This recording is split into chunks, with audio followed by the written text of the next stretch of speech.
제가 뭐 하는 사람이냐 이렇게 생각해 보면 되게 아이들 고치는 선생님, 그리고 또 일부는 국민 육아 멘토. 그런데요, 사실 저는요, 뇌를 보는 의사입니다. 우리 지금 이제 청년들이잖아요, 그죠? 기성세대들이 맨날 아니 청년들은 왜 맘만 먹으면 못하는 게 없어, 다 할 수 있지 이렇게 얘기를 하는데요. 이게 말이 쉽지 참 어렵습니다. 그래서요, 오늘은 여러분들하고 같이 우리 앞에 펼쳐지는 이 수많은 중요한 시간들을 어떻게 살아가야 될지 이런 얘기들을 좀 한번 나눠보려고 해요.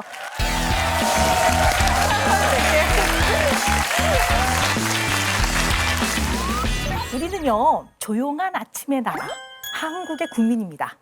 근데요, 우리 조용한 아침의 나라 맞아요? 아니죠. 예. 제가 질문 하나 드릴게요. 오늘 여기 오기 전에 여러분들 뭐 하고 오셨어요? 아, 식사. 그렇죠. 먹고 사는 거 굉장히 중요합니다. 지하철. 스마트폰이라고 하신 분 누구세요? 네. 근데 제 생각에 다 하셨을 것 같아요. 나 여기 도착했어. 너 어디니부터 시작해서 저 강의 들으러 오셨을 때요, 이미 검색하셨죠? 오은영 다 하셨죠? 근데요, 오은영 치면 누가 나오던가요? 그렇죠. 마술사 오은영 씨. 또 있어요. 미스 코리아 오은영 씨. 그래서 어떤 경우는요, 아이들이요, 저한테 그래요. 선생님, 마술도 하세요? 제가 오늘 왜 이걸 말씀을 드리냐면요, 요즘요, 우리들, 뭐 저를 포함한 특히 여러분들, 젊은이들요, 너무너무 시끄러운 환경에서 살고 있는 것 같아요. 여러분들 보면 하루 종일요, 휴대전화 벨소리도 여러 가지죠. 또 뭐 요즘 많이 하시는 뭐 카로 시작하는 거 있잖아요. 까똑 이렇게 하는 거, 그죠? 그런 소리부터 시작을 해서 계속 벨소리 울리죠. 쇼핑센터를 가도 요즘에는요, 막 음악이 뭐 테크노 음악 같은 게 막 들려요. 아무튼 무지하게 시끄럽습니다. 이것이 갖는 중요한 의미가 있어요. 사람이요, 너무 시끄러우면요, 여러 가지 문제가 생겨요. 무슨 문제가 생길지 잘 생각을 하면서 들어보세요. 제가 연말에요, TV를 바빠서 잘 못 보는데요, 어쩌다 TV를 틀었어요. 많은 토크쇼 프로그램을 봤는데요. 내지는 요즘 이제 이렇게 연예인분들이 왜 그룹으로 다니면서 뭐 이렇게 다니잖아요. 여러분 좋아하시는 프로그램들. 그걸 봤는데요, 하나같이 너무나 말이 많아요. 계속 말을 해요. 심지어는 그 밑에 자막까지 나와요. 그러니까 여러분들이 그 TV 프로그램을 보면서 생각을 할 필요가 없는 거예요. 이미 다 설명이 돼 있어요. 만약에 이렇다면 과연 사람이 하루 종일 생각을 할 틈이 있을까? 걱정이 갑자기 확 드는 거예요. 사람은요, 무엇인가를 배우면요, 그게 뇌에 저장이 되죠. 근데 이 배운 것이 정말로 자기 것으로 습득이 되려면 배운 다음에요, 가만히 있는 시간이 필요합니다. 그래야 배웠던 정보들이 단백질 분자, 프로테인 파티클로 바뀌어서 뇌에 싹 저장이 돼요. 자, 그러면 참 어이가 없는 게 우리 고3들, 재수생들 너무 공부 열심히 해야 되잖아요. 막 야간 자율학습 막 10시 반, 11시까지 막 빡빡 줄 긋고 하고 와요. 그럼 집에 와서 어떻게 하죠? 게임해야죠. 왜냐면 스트레스 풀어야 된다고 생각해서 게임을 막 하는 거예요. 그러면 뇌는 그 용적이 어느 정도 제한되어 있어요. 그래서 이미 배운 것들을 좀 버리지 않으면 새로운 정보가 저장이 잘 안 돼요. 그러니까 열심히 배우고 와서요, 게임을 막 열심히 하면 그 전에 열심히 공부한 게 다 없어져요. 그러니까 참 이게 어떻게 보면 영양가 무지 없는 거예요. 실속이 없고. 그러니까 뇌를 쉬게 하려면 그냥 좀 가만히 있는 게 좋아요. 이렇게 가만히 멍 때리고 이렇게. 과연 여러분들이 그런 시간을 얼마나 갖고 있는지 한번 잘 생각을 해보라고요. 그런데 또 문제는 이 부모님들이에요. 자녀가 와서 이렇게 좀 약간 멍 때리고 있거나 소파에서 이렇게 하고 있으면요, 그 꼴을 못 봐요. 쉬는 동안에 다리라도 좀 움직여라. 그리고 어린 아이들도 너 숙제했니? 너 지금 뭐 하고 있니? 너 그다음 할 걸 빨리 생각해. 이렇게 얘기를 한단 말이에요. 그래서 여러분들이 보면 하루 종일 소음, 사람의 말소리에 시달리고 있어요. 그런데 이 생활에 너무너무나 익숙해지다 보면은요, 그것이 문제라는 거를 잊어버립니다.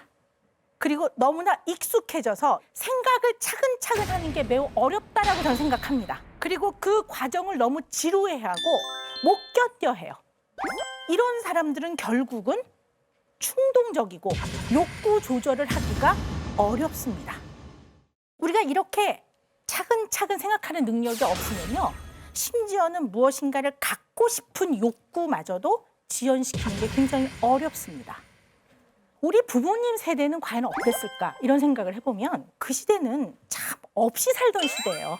근데 저는요, 우리 부모님 세대하고 여러분들의 딱 중간이라고도 볼 수 있어요. 왜냐하면 저희 때는 한참 경제가 발전하려고 하는 그 전 단계였고요.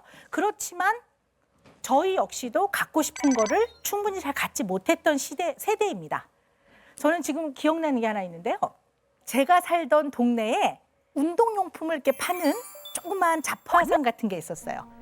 근데 거기 이렇게 쇼윈도에 스케이트가 하나 걸려 있는 거예요. 하얀색 가죽 스케이트. 우리 김연아 선수가 신는 피겨 스케이트가 딱 걸려 있는데요. 때가 꼬질꼬질 묻어 있었어요. 근데 저는요, 그게 너무 갖고 싶었어요. 그래서 매번 크리스마스 이브가 되면 아버지랑 손을 잡고 거기 잡화상 앞에 가서 이거 쳐다보는 거예요.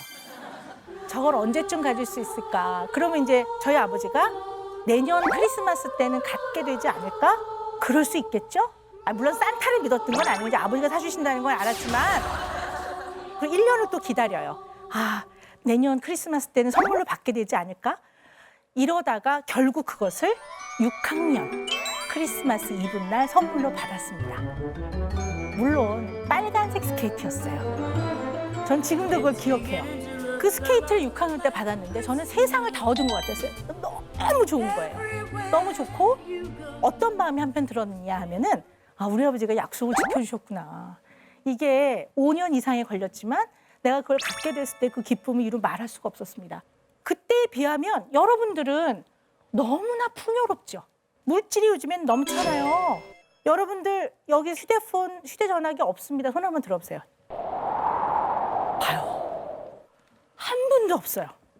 이렇게 우리가 뭔가 신상품이 나오면 빨리빨리 움직이고 뭔가 기능이 더 좋은 걸 갖고 싶단 말이에요. 이처럼 늘 너무 지루한 걸 못 견디고 빨리 움직여야 되고 원하는 건 빨리 가져야 되고 그리고 뭔가 침묵이 흐르는 건 너무 지루하고 지겹고 이러면 충동 조절이 어렵고 이 충동 조절이 어려운 사람들은 욕구 지연이 굉장히 어려워요. 그리고 이런 사람들은 결과 예측이 어렵습니다. 그리고 우리 인생은 딱 정해진 결과는 물론 없습니다만 그래도 어느 정도는 결과를 예상해보고 그 예상된 결과를 가지고 방향도 수정해보고 오류도 바꿔보고 그러는 게 인생 아니겠습니까? 인간의 기능 중에서 여타의 다른 동물과는 구별되어지는 가장 중요한 기능 중에 하나가 바로 조절 기능이라고 여러분께 말씀드리고 싶습니다. 여기 지금 다 이렇게 앉아 계시잖아요. 근데 어떤 사람은 갑자기 일어나서 이렇게 하고 싶은 사람도 있을런지 몰라요. 그렇지만 그냥 가만히 앉아 계시는 거거든요. 그다음에 우리 인간은 언어를 조절할 수 있어야 합니다. 예를 들어서 친구가 와서 야, 나 이거 선물로 받은 옷인데 어때, 이쁘지 않냐? 자기가 봤을 땐 되게 촌스러워요. 그래도 괜찮네 이렇게 얘기해줘야지. 야, 됐다 촌스럽다. 야. 이렇게 말하면 어떻게 인간관계가 완전 깨지는 겁니다. 그죠? 그래서 언어적으로 자기를 조절할 수 있어야 합니다. 그리고 인간은 감정을 조절할 수 있어야 합니다. 그리고 인간은 아까 말씀드렸지만 욕구 조절을 할 수 있어야 합니다. 이처럼 조절 능력을 갖추어야 하는데 이 조절 기능은 자기가 편안하고 모든 스트레스가 없는 아주 편안한 안정된 상태, 그리고 하고 싶은 거를 할 수 있는 상태, 하기 싫은 거를 안 해도 되는 상태가 되면 조절 기능은 필요 없어요. 그렇죠? 근데 어디 인생이 그렇습니까? 하기 싫어도 해야 되는 게 있고 하고 싶어도 못하는 게 있습니다. 이럴 때는 조절 기능이 필요합니다. 이 조절 기능을 가장 약화시키는 것 중에 하나가 이 소란스러움, 시끄러움, 너무 빠름, 그다음에 갖고 싶은 게 너무 많고 물자가 너무 풍부하고 이런 것들을 못 갖는 것이 너무나 괴롭고 조용하면 지루하고 지겹고 이런 것들이 조절 기능을 망치는데 가장 주역이다. 그래서 사일런스, 침묵을 즐길 줄 아셔야 합니다.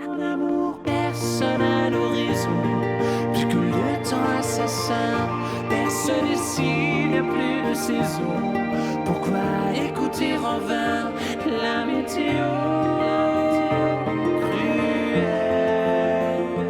Moi j'aime autant. 여러분의 삶은 만족스럽습니까? 라고 물어보면 대답은 여러 가지일 것 같아요. 자, 인간이 행복하려면 저는 두 가지 조건이 아주 중요하다고 생각합니다. 첫째, 마음이 편안해야 됩니다. 둘째, 대인관계가 원만해야 됩니다. 이래야 사람은 행복합니다. 부귀 영화도 아니고요. 젊은 나이에 뭘 하나 이룬 거, 이것이 꼭 행복의 조건은 아닙니다.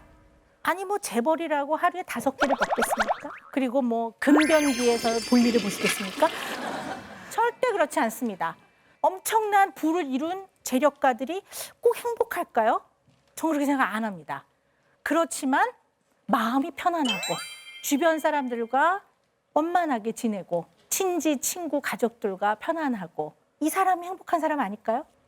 그러면 내가 과연 마음이 편안한가를 보려면 나의 내면을 들여다볼 수 있어야 합니다. 나는 과연 어떤 사람이고 나는 무엇을 불편하게 생각하고 내 인생에서 중요한 건 무엇이고 내가 인생에서 정말로 피하고 싶은 건 무엇이고 하는 거를 잘 들여다봐야 합니다. 주변을 한번 돌아보세요. 그리고 타산지석을 삼아보세요. 아, 저 사람은 저런, 나는 닮지 말아야 되겠다. 주변을 살펴보고 나의 내면을 만나는 과정을 통해서 자기를 이해하게 됩니다. 자기를 이해하고 자기를 받아들여야 변화가 가능한 겁니다. 얼마 전에요, 우리 싸이 씨 전 세계를 강타했어요. 정말 자랑스럽습니다. 그런데 문화평론가 이런 분들이 이제 그거에 대해서 분석을 많이 하시더라고요. 이게 왜 이렇게 전 세계적으로 열광하게 됐는가 하는 걸 분석하시는데요. 사실은 여러분들 스스로가 분석할 수 있어야 돼요. 어떠한 문제가 생기거나 어떤 문화적인 영향을 주는 사건이 생기면 왜 그럴까? 이래야 되는데 제가 물어봐요, 젊은이들한테. 야, 여기 싸이의 말춤이 왜 이렇게 인기를 끄는 것 같으니? 특히 서양 사람들한테도. 그러면 재밌잖아요. 그리고 자긴 쳐요, 그냥 이렇게. 추느라고 정신이 없지 이걸 다양하게 분석을 안 해봐요. 왜냐하면 생각하는 연습이 안 돼 있는 거예요. 생각하는 능력이 없는 게 아니에요. 여러분들은요, 우리보다 교육적인 지원을 훨씬 많이 받은 사람들이에요. 한번 이런 측면을 생각해 보자고요. 친구랑 어디 음식점에 갔어요. 근데 너무 접시에 예쁘게 담겨 있는 거예요, 음식이요. 그리고 맛있어요. 여러분들 뭐 하세요? 그렇죠. 다 사진 찍어요. 그리고 열심히 올려요. 그리고 거기서 반응이 안 오면 너무 서운해하는 거예요. 그죠? 그러면 정작 나랑 밥을 먹으러 간 이 친구하고 얘기를 해야 되는데 이렇게 마주 앉아서 이것들을 하고 있는 이거. 저는 그걸 보면서 삶이라는 게 기념도 해야 되고 사진도 올려서 나중에 기억할 수 있고 추억할 수 있는 건 너무 좋죠. 그게 나쁘다는 얘기가 아니라 다른 측면을 볼 수 있는 능력도 같이 갖고 계셔야 합니다. 요즘 사람들은요, 모든 게 이벤트예요. 모든 게. 그리고 친구 사이에서도 진지한 얘기를 나누는 걸 너무 힘들어해요. 그냥 상대방이 지루해할 것 같죠? 또 한편으로는 내가 이 얘기를 했다가 얘하고 사이가 나빠지면 소문내면 어떡하지? 이런 생각도 사실 한다고요. 그러니까 맨날 만나면 그저 농담하고 좋게 웃고 떠들다가 끝나지 정말 진지한 나의 내면, 나의 고민, 내가 가족 간에 가지고 있었던 갈등들, 내가 미래에 대해서 고민하는 거 이런 것들을 정말 친한 친구하고도 잘 나누려 하지 않습니다. 여러분들 조용히 가만히 나의 내면을 들여다볼 기회를 가지셔야 합니다. 지금 이 자리에서 한번 눈을 잠깐 감아보세요. 가만히 감고 나의 내면을 한번 잘 느껴보세요. 그게 익숙하지 않은 사람들은요, 감은 눈의 힘을 배꼽으로 보내보세요. 배꼽. 그리고 가만히 느껴보세요. 내가 이 자리에 오늘 왜 왔나? 나는 요즘에 무엇 때문에 고민하나? 어떤 걸로 갈등하고 있나? 나는 누군가? 나한테 중요한 것들은 무엇인가? 이런 생각들을 쭉 해보셔야 합니다. 이게 매일매일의 삶에서 너무 바쁘다 보면 잊어버려요. 그러면 여러분들 매일 화장실은 한 번씩 가시죠. 화장실 가실 때 스마트폰 가져가지 마시고 배꼽에 힘을 보내고 내가 누구인지, 내가 요즘 고민하고 있는 건 무엇인지, 내가 불안할 땐 도대체 무슨 걱정을 하고 있는지 생각을 잘 해보시기를 바랍니다. In another life, I would be your girl. We keep all our promises, be us against the world. In another life. 저한테 상담을 받으러 오는 젊은이들 중에는요, 자소서, 자기소개서 때문에 절망하고 슬퍼하는 사람도 많아요. 정말 쓸 게 없대요. 쓸 게 없는데 거짓말하긴 싫대요. 그리고 자소서를 쓸 때 본인이 휴학을 했다든가 공백이 생기는 것들을 솔직하게 적어야 될지 말아야 될지 고민했더니 자기 친구가 와서 얘기를 하는데 뭘 그런 거 갖고 고민하면서 이렇게 쭉쭉쭉 써내려가라고 조언을 해주더래요. 근데 거기서 다시 한번 좌절을 했대요. 자소서 하나를 자신 있게 못 쓰는 자기 자신이 너무나 형편없는 사람이라는 생각이 들어서 우울해졌다는 거죠. 저는요, 다른 이제 병원을 경영하고 있는데요. 제가 그래도 같이 일하고 있는 직원들이 꽤 많이 있습니다. 저 자소서 안 봅니다. 여러분들이 회사 지원할 때 결정을 하는 사람들이 자소서 볼 것 같아요? 안 봅니다. 안 봐요. 근데 그걸 왜 써오라고 하냐면요. 여러분들의 성실성을 보라고 하는 거예요. 오타는 없는지. 오타가 있으면 그 여러분들 점수 깎이는 거예요. 철자폰 맞춰 써야 됩니다. 그리고 깨끗한 글씨를 썼는지 칸을 너무 많이 띄워놓으면 조금 그건 아니에요. 그죠? 꽉 채워야 됩니다. 그거를 보는 거죠. 내용을 읽을 시간이 없어요. 그리고 잘 안 봐요. 대필해 주는 것도 있다는 걸 알기 때문에 잘 안 봅니다. 왜냐하면 직원을 뽑을 때 정말 궁금한 거는 직접 물어보면 됩니다. 그들한테. 그런데 자소서 때문에 좌절하는 젊은이들이 너무나 많더란 얘기죠. 자, 그런데 스펙 문화가 갖는 문제가 있어요. 자기 스펙에 한 줄 더 추가할 수 있는 게 아닌 거는 열정을 쏟기가 조금 어려워요. 왜냐하면 친구네 뭔가 일을 좀 도와줬다. 그럼 그거 스펙 넣긴 좀 그렇거든요. 그러면 그 시간에 내가 가서 얻은 자격증을 받는 게 더 낫다고 생각을 하는 거죠. 근데 과연 그럴까 하는 거예요. 저의 옛날 이야기를 해드리겠습니다. 저는 정말 인턴 레지던트 동안에는요. 거의 집에를 못 가요. 너무나 일이 많아서. 그런데 내가 담당하고 있는 환자가 좀 상태가 안 좋으면 오후여도 집에 잘 안 갑니다. 가서 이렇게 돌봐요. 그리고 수련을 받는 동안에 전공의 과정에 돌면서 이제 다 모든 섹션을 다 경험을 하는데 교수님이 때로는 아주 잡일을 시키는 경우도 많아요. 근데 우리 때는 이런 일들을 그냥 담담히 받아들였어요. 왜냐하면 이런 것들을 해내는 것 또한 훈련 과정이라고 생각을 했고 이런 것들이 다 나를 뭔가 발달시켜 나가는 과정이라고 생각을 했습니다. 근데 요즘은요. 동기들이 다 이제는 대학에서 주임 교수를 되고 다 그런 시대거든요. 도대체 일을 시킬 수가 없대요. 하라고 하면 이걸 제가 왜 꼭 해야 되는지를 물어서 자기가 담당해야 될 일이 아니라고 생각하면 안 한대요. 그리고 눈에 보이는 거, 예를 들어서 실험을 해서 논문에 이름이 올라가거나 그런 일은 잘 한대요. 근데 오늘 저 환자 상태가 좀 나쁜데 네가 좀 더 좀 볼래? 그러면 아 오늘 제가 당직이 아닌데요 라고 하는 사람들이 있대요. 아 다 그런 건 아니고요. 자, 그런데 여러분 한번 생각을 해보세요. 우리가 살면서 자기가 하고 싶은 것만 하고 살 수는 없지 않습니까? 하기 싫은 것도 받아들여야 되고 때로는 내가 좀 손해도 보고 티는 안 나지만 내가 좀 져주고 내가 좀 양보하고 이렇게 살아가는 것이 인간이 좀 더 인간답게 살아가는 과정입니다. 그런데 요즘 젊은이들은 그런 생각을 많이 안 해보는 것 같아요. 늘 마음 안에는 억울함이 있고 이게 당장 내 눈에 어떤 나의 이득으로 다가오지 않으면 이걸 시키는 것에 대해서 굉장히 기분이 나쁘고 뭔가 이런 것들을 거절하지 못하고 하면 내가 뭔가 굉장히 못난 것 같고 피해의식이 생기고 이런 마음들이 많다라는 거죠. 그래서 스펙을 쌓는 열심히 살아가는 것이 나쁘다는 게 아니라 너무나 스펙만을 쫓다 보면 눈에 보이진 않지만 우리 인간이 사회적 동물로서 이 사람들하고 살아가는 데 있어서 가장 필요한 거 좀 배려하고 서로 협동하고 좀 이해해주고 때로는 좀 손해도 보고 져주기도 하고 이런 것들에 대한 경험을 잘 못하지 않을까라는 걱정을 하게 됩니다. 요즘요, 어린아이들부터 여러분들 영어 공부 정말 열심히 하는 것 같아요. 그죠? 그래서 저는 뭐라고 얘기하냐면요. 영어 열심히 하지 말라 그래요. 물론 공부는 해야죠. 해야 되는데 네이티브하고 막 열심히 막 그냥 막 의사소통 못하는 거에 너무 기죽을 거 없어요. 왜냐하면 한 10년쯤 지나면요. 딱 이렇게 꽂으면 바로바로 동시 통역되는 기계 나옵니다. 여러분들 초등학교 때부터 영어에 올인합니다. 그래서 지금 결과가 뭐예요? 영어 잘 못해요, 여러분들. 나를 포함해서 잘 못해요. 우리 한국어만 못해요. 그리고 여러분들 모국어, 한국어 너무 못해요. 제가 아까 자기소개서의 유일한 거 철자법만 맞으면 된다고 제가 말씀드렸죠? 그 철자법 다 틀려요, 여러분들.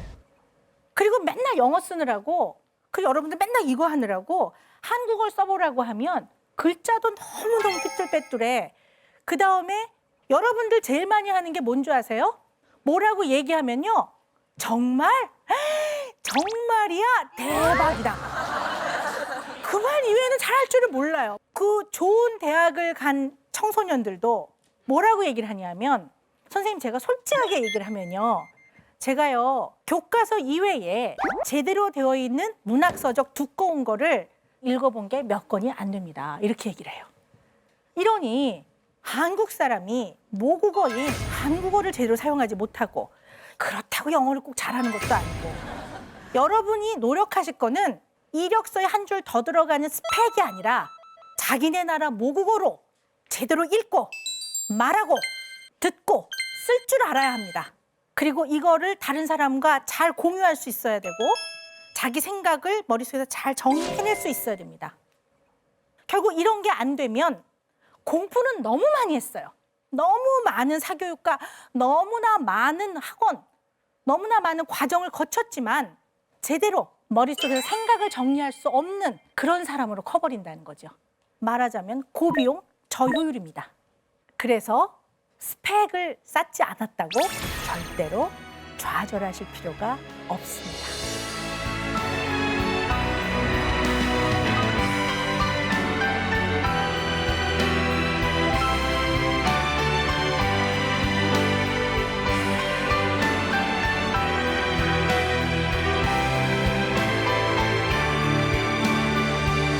한때 EQ 막 이랬던 기억 나시죠? EQ가 뭐죠? 감정지수. 그죠? 우리 인간은 감정이 다른 여타의 포유류에 비해서 잘 발달되어 있습니다. 그리고 이 감정을 언어로서 잘 처리할 수 있는 게 바로 우리 인간입니다. 여러분 있잖아요. 제가요, 어릴 때요, 미숙아로 태어났어요. 제가 1.9kg로 태어났고요. 8개월이 조금 못되게 태어났었어요. 그래서 저희 아버지가 그러시는데요. 저를 딱 낳아놨는데 사람의 몰골이 아니더래요. 이 허벅지 다리가 우리 아버지의 두 번째 손가락 굵기만 하더래요. 이렇게. 예, 그래서 병원에서는 얘가 나가면 살지 못할 것 같은데요. 그러는데 저희 아버지가 딱 보니까요. 눈이 동그래갖고 쌍꺼풀이 싹 져갖고요. 아글아글 쓰고 울더래요. 이렇게 해서 아이고 얘는 나가면 살겠다 이렇게 생각을 하셨대요. 근데 나름 제가 생각할 때는 저렇게 까다로운 사람이 아니거든요. 그리고 성격 되게 좋아요, 제가요. 웬만해서 화내는 일도 없고요. 웬만해서 기분 나쁜 일도 별로 없어요. 웬만하면 이해가 잘 되고 그러거든요. 전 떨어진 것도 잘 먹고요. 물건 살 때도요. 절대로 까다롭지 않아요, 저는요. 그런데 어릴 때는요. 말도 못했대요, 제가. 밤 9시만 되면 운대요. 아그라그 쓰고 운대요. 목에 핏대가 나게 운대요. 그래서 밤새 운대요. 아침까지. 매일 2돌까지. 그래서 저희 어머님이요. 업고 주무셨대요. 내려놓으면 울어가지고. 그리고 제가요. 너무 안 먹어갖고요. 주변에서요. 어머 얘는 뭐를 먹고 연명을 해요? 이렇게 물어봤대요. 진짜 안 믿기나 보다. 그래가지고 제가 딱 먹는 게 6가지였대요. 밥, 미역국, 김, 김치, 생선, 과일. 제가 계란 후라이를요 6학년 때 처음 먹어봤어요. 맛있더라고요 그때 먹으니까. 근데 어릴 땐 주면요 다 토했어요. 비위가 상해가지고요 다 토하고 그랬거든요. 그리고 등심 있잖아요. 이렇게 구워 먹는 거 대학교 가서 먹어봤어요. 너무 맛있더라고요. 지금은 즐겨 먹어요. 굉장히 편식이 심했던 거죠. 그런데 지금 생각을 해보면 우리 부모님이 나를 더 잘 키우려는 마음에 5대 영양소를 골고루 해서 나한테 주려고 했다면 뱉지 말고 너 꽉 물고 있어 뭐 이런 엄마들 많거든요. 입에 넣어주고 꿀떡 뭐 이런 엄마들 많거든요. 심지어는 동네에서 나랑 놀지 말라고 그랬대요. 쟤 어디 아픈 애 같다 이렇게. 그랬는데 저희 어머님이 누가 그러면 얘요 달리기 되게 잘해요 이렇게 얘기하고, 저희 아버지는 얘요 나름 똑똑해요 한글도 되게 일찍 깨쳤어요 이렇게 얘기를 해주셨지, 이렇게 쥐어박으면서 야 너 안 먹으니까 이런 소리 듣잖아 이러질 않으셨어요. 아마 그랬다면 지금 성격이 많이 녹아났을 것 같아요. 자, 이게 무슨 의미가 있는지 잘 생각을 해보셔야 돼요. 제가 아까 감정 발달에 대한 얘기를 오늘 하겠다고 그랬잖아요. 감정 발달은 어떤 거냐면요. 무슨 상황이 생기면 인간은 그거에 맞게 감정을 느낍니다. 근데 그 감정을 제대로 느껴야 돼요. 제대로. 그리고 이 감정을 제대로 표현하고 다룰 수 있어야 돼요. 그리고 이렇게 감정을 잘 다루는 사람들은 나아가서 타인의 감정을 잘 이해하고 공감할 수 있습니다. 이런 사람이 감정, 정서가 잘 발달된 사람입니다. 어떤 사람은요, 스트레스를 딱 받으면 아 짜증나! 그냥 이 말을 다 해요. 이래도 짜증나고 상사한테 혼나도 짜증나고 엄마한테 잔소리 들어도 짜증나고 스트레스 받아, 스트레스 받아. 그냥 이렇게 생각해요. 근데 짜증나라고 표현하는 그 안에 들어가 있는 감정 중에는 기분이 나쁜 것도 있고 화가 나는 것도 있고 또는 속상한 것도 있고 슬픈 것도 들어가는 거예요. 근데 이런 것들을 자세하게 세분화시키지 않고 무조건 짜증나, 스트레스 받아 이러고 말아버린단 말이에요. 그리고 나서 그 감정을 어떻게 처리하죠? 퍼먹. 이렇게 감정을 처리하고 이렇게 느끼면 안 된다는 거죠. 불안은 불안으로 느껴야 돼요. 슬프면 슬픔으로 느껴야 됩니다. 화가 나면 화가 난다고 느껴야 돼요. 그런데 배가 고파도 화를 내고 슬퍼도 화를 내고 화난다고 계속 먹고, 이거는 감정 발달이 안 된 사람이에요. 이런 사람이 결혼을 해서 아내가 여보 나는 명절이 되면 너무 스트레스 받아. 어머니 때문에 힘들어. 이렇게 말을 하면 야 그래서 내가 엄마 뱃속으로 다시 들어가리? 뭐 이렇게밖에 얘기 더 해주겠습니까? 감정 발달이 안 된 사람은 여기에 제대로 얘기를 못 해줍니다. 그래 당신이 좀 스트레스 받는 나도 알고는 있어. 근데 상황이 내가 어떻게 개입을 하면 더 나빠지니까 내가 그냥 가만히 있는 거지 당신을 이해하지 못해서 그러는 거는 아니야. 이렇게 얘기를 못 합니다. 그것도 어려우면 그냥 어머니 때문에 스트레스 받아 그러면 그러네 이래도 되거든요. 이것도 어려운 거예요. 그리고 그들은 다 뭐라 그러냐면 아내를 사랑한다고 그래요. 그러면서 뭐라 그래요? 시끄러 이렇게 얘기한다고요. 여러분 지금부터 하는 얘기가 되게 중요한데요. 감정 발달은요 후천적인 거예요. 절대 선천적인 거 아니에요. 그리고 감정의 발달은 평생 동안 거듭되어질 수 있어요. 지금도 안 늦었습니다. 지금부터 하셔도 됩니다. 자, 그런데 여기서 우리가 한 가지 생각을 좀 해봐야 되는 거는요. 여러분들 지금 이렇게 다 훌쩍 컸습니다. 그리고 이제 다 성인이 되셨습니다. 그렇지만 어릴 때에 부모와의 관계에서 감정적인 교류가 원만하지 않고 뭔가 결핍이 있고 갈등이 있어서 아직도 마음 아파하는 젊은이들이 우리 주변에 많습니다. 그리고 여기 오신 분들 중에도 아직도 그러한 결핍감과 갈등으로 인해서 마음이 아픈 분도 많이 있을 겁니다. 특히 오늘 저한테 조언을 들어보고자 이 자리에 참석하신 분이 계세요. 우리 은혜 씨. 저는 가부장적인 부모님과 살고 있어서 엄마 아빠 말을 무조건 따라야 돼요. 제가 이제 의견을 이야기하면 말대꾸라고 생각을 하시거든요. 근데 제가 장녀다 보니까 동생들보다는 저한테 더 냉정하시고 더 차가운 면도 있으시고 그러다 보니까 저도 엄마 아빠한테 살갑게 굴지를 못해요. 그래서 더 거리감도 느끼는 것 같고 그래서 제가 어떤 행동이나 어떤 대화를 하면서 부모님하고 소통을 해야 되는지 그게 너무 어려운 것 같아요. 네. 은혜 씨의 부모님이 지금 50대 아주 가부장적이고 자식에게 뭔가 져주는 거를 굉장히 힘들어하고 이런 부모의 전형적인 모습입니다. 그런데요, 부모와 자식 관계는요, 논리적일 수가 없어요. 사랑으로 맺어진 관계이기 때문에요, 상처도 더 많이 받습니다. 그리고 서로 더 많이 이해받을 것을 기대하기 때문에 더 힘든 게 부모 자녀 관계입니다. 부모 자식 간에는요, 어떤 게 필요하냐면요, 불편하고 싫은 감정을 좋게 표현하는 연습을 하셔야 합니다. 은혜 씨 같은 경우는 부모님한테 본인의 싫은 표현을 할 때 먼저 밑에 뭔가를 한 번 더 까셔야 돼요.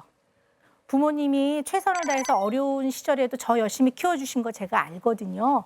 이렇게 얘기를 하고 시작하셔야 돼요. 그리고 제가 이야기한 거에 너무 언짢아하지 마세요. 가장 가까운 사람으로 생각하기 때문에 그냥 편하게 얘기하는 거예요. 이렇게 얘기하셔야 돼요. 안 그러면 좋게 표현이 안 돼요.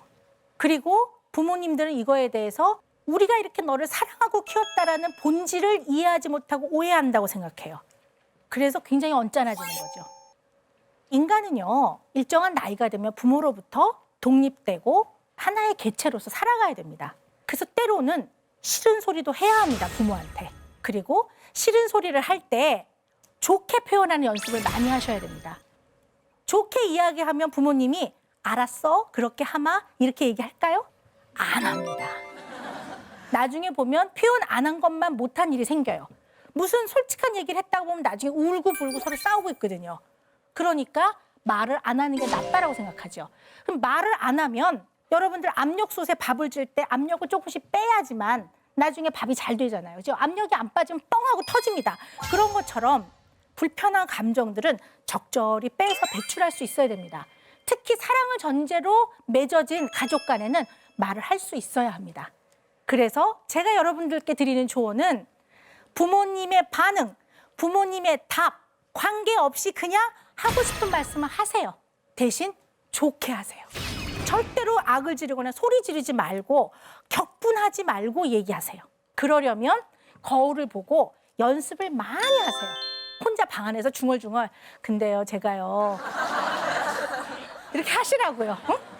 어쩌면 이렇게 부모 자녀 관계에서 마음의 상처를 입고 갈등을 겪는 젊은이들이 원하는 건 딱 하나일 거예요.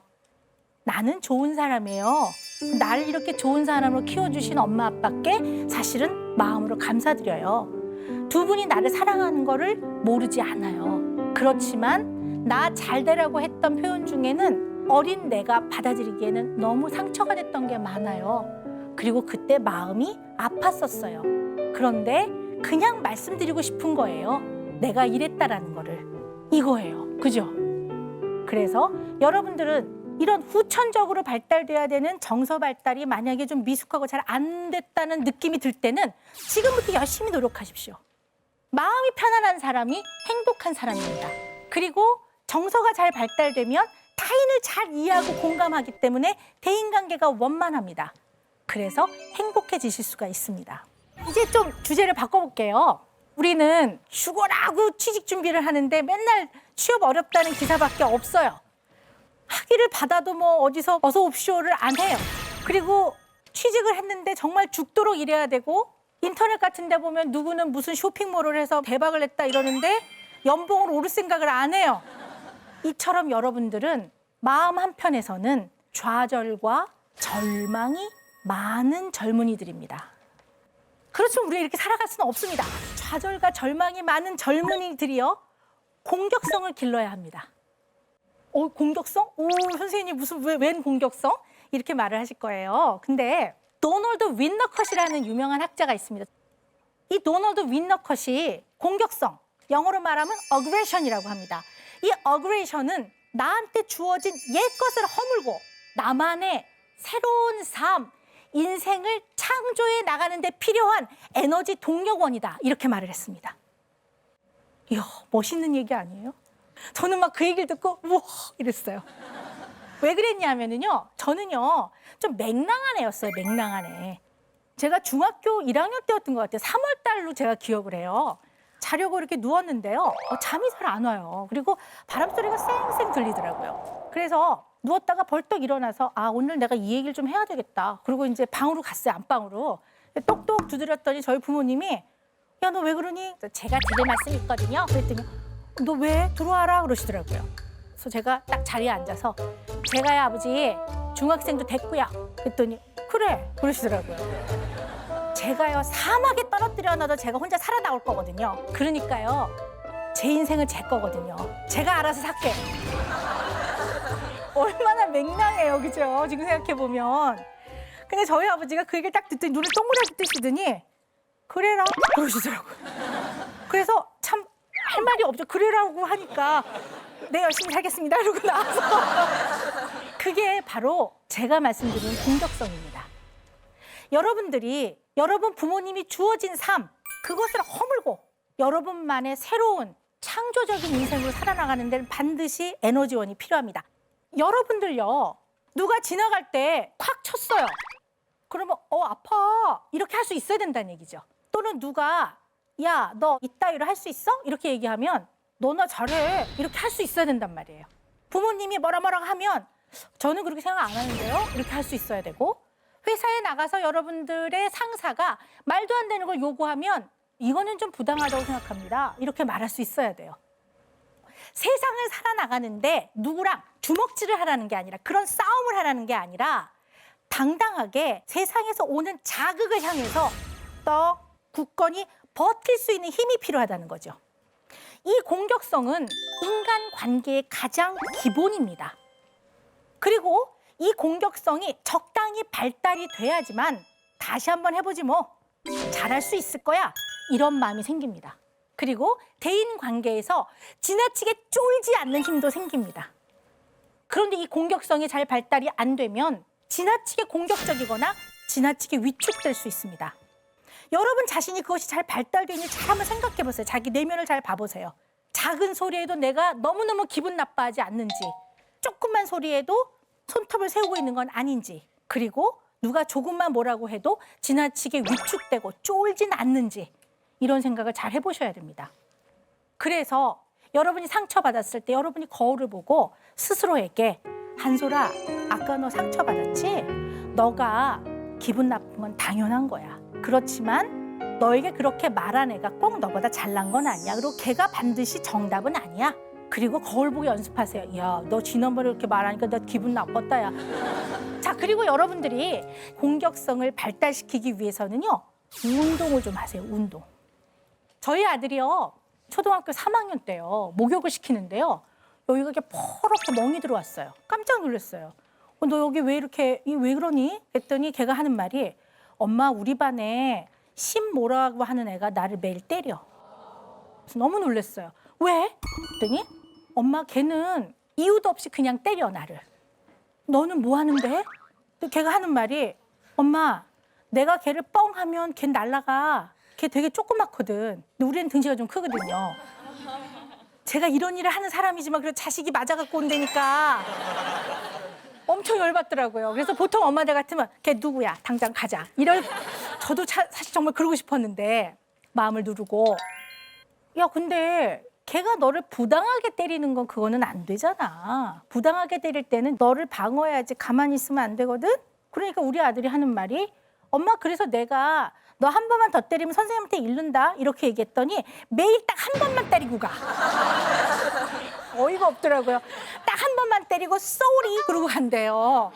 그래서 사실은 엄마 나 여기 때릴 때는 너무 아파. 그래서 걔가 올 때는 부들부들 떨려.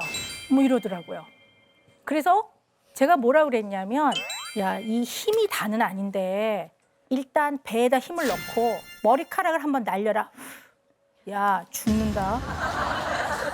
이렇게 말하라고 그랬더니 우리 아들이 엄마 그렇게 심한 말을 이러더라고요. 그래서 제가 한 20번 연습을 시켰는데 잘 못하더라고요. 그래서 자기가 어떻게 알아서 해보겠대요. 근데 며칠 한 뭐 일주일 지난 다음에 다시 보니까 멍이 없어요. 그래서 내가 너 이렇게 때려줬냐? 그랬더니 아니요. 그 엄마가 하란 방법을 했어? 그랬더니 엄마가 하란 방법은 좀 이러더라고요. 그래서 너 어떻게 했니? 그랬더니 우리 아들이 하는 말이 엄마 걔가요 책상에 앉아있길래요. 제가 가갖고요.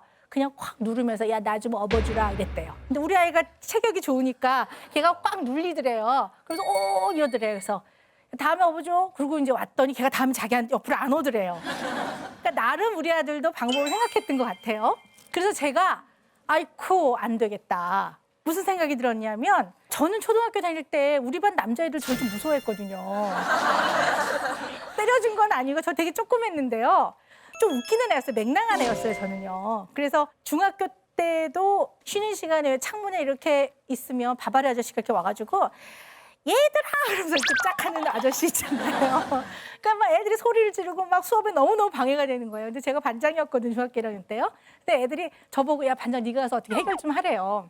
그래서 제가 이렇게 내려가서 이제 나갔더니 저를 딱 보더니 학생! 그러더니 이렇게 짠! 하더라고요. 그래서 제가 뭐라 그랬냐면 아저씨, 네, 예쁘지도 않은 걸 뭘. 그랬더니 그 아저씨 다시는 안 나타났어요. 제가 약간 좀 그런 애였거든요. 저는 맹랑했는데 우리 아들은 안 그렇더란 말이에요. 그래서 너무 걱정이 돼가지고 그 다음부터 제가 운동을 시켰어요. 운동을 시키는데 생활체육부터 먼저 시켰어요. 스트레칭 뭐 이런 거 있죠. 얘가 4학년, 5학년, 6학년, 중학교 1학년이요. 5년을 이제 운동을 주 한 3회 정도 해요. 그랬더니 완전히 지금은 짐승남이 됐어요. 중학교 2학년인데 1m 78에 몸무게는 절대 공개하지 말라고 그래갖고 제가 몸무게 공개는 안 하는데요. 등치가 막 이래요. 그래갖고 막 뭐 이두박근 막 이래요. 근데 아이가 이제 그러니까 다른 게 아니라 자신감이 생기는 거예요. 심신이 발달해야 되는 거 아니겠습니까? 머리만 비대해지고 외국어만 많이 한다고 해서 사람이 건강한 게 아니에요.